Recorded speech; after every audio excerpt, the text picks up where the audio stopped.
Okay, we're here with Clay Shannon from Shannon Ridge, Vineyards and Winery here in Lake County, and we're actually talking a little bit about the general theme of sustainability and Clay's experience with that, and a little bit about what he grapples with.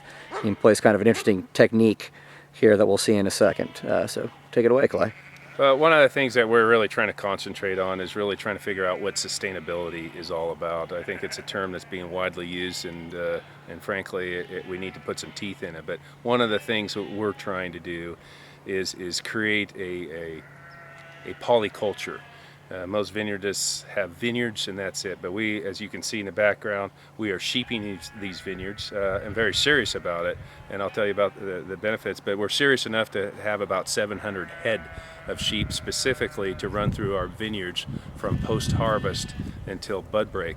And it's about bud break now, and so these sheep are leaving and going to our non-crop areas on another ranch next week, keeping the weeds and grass down so we don't have to weed eat and mow, burn fossil fuels, and if we leave the grass high, we have potential of more fires and forest fires, again, smoke in the air and the clean air in Lake County. But some of the natural what takes place with these sheep out here, the natural factory is they eat the grass and they provide fertilizer versus their input is grass and their output is poop and whatever. And You can say it. Okay, poop and pee, okay. And it's a natural.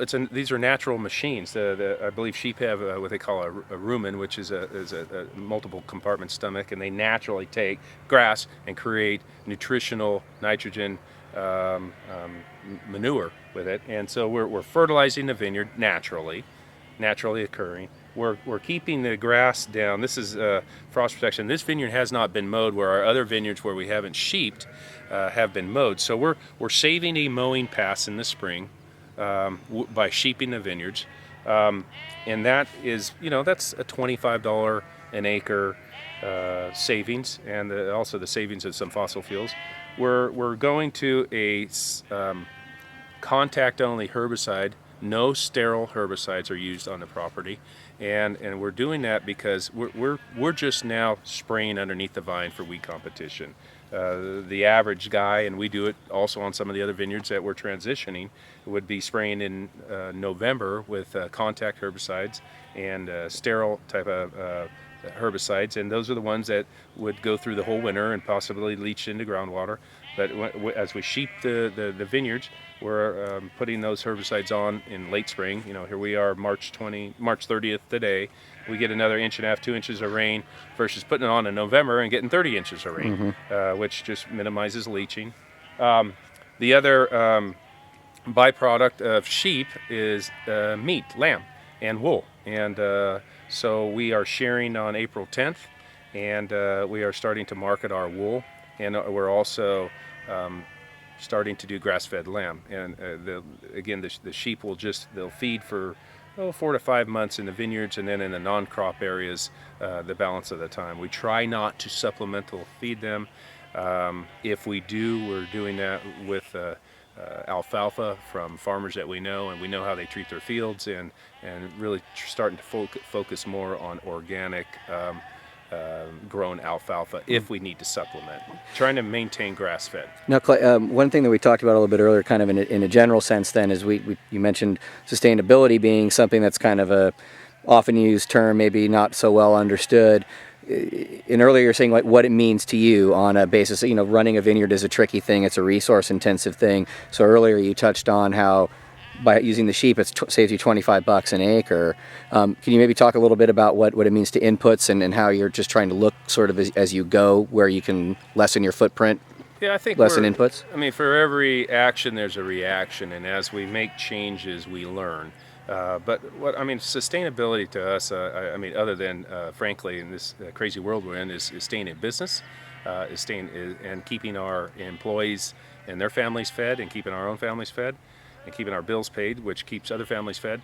That's a big part of sustainability to me. But we're basically trying to take and look at the inputs we apply to the vineyard, the costs it takes to farm a vineyard, and really relook at those and dissect those and see where we can save by just changing the timing by reducing mowing, maybe one mowing, and how its effect on the world is.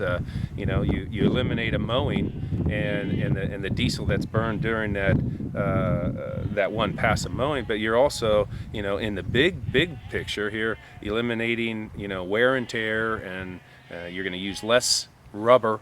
You're going to use, and all these things are, pretty soon, it's, if everybody was doing this, how many less tractors, how much less fuel would we burn? It's not only the fuel that we're burning, it's also the how the tractor is built, and it's using fossil fuels to power the factory. So, we're not totally crazy and out there like this, but we're thinking about the steps we're doing.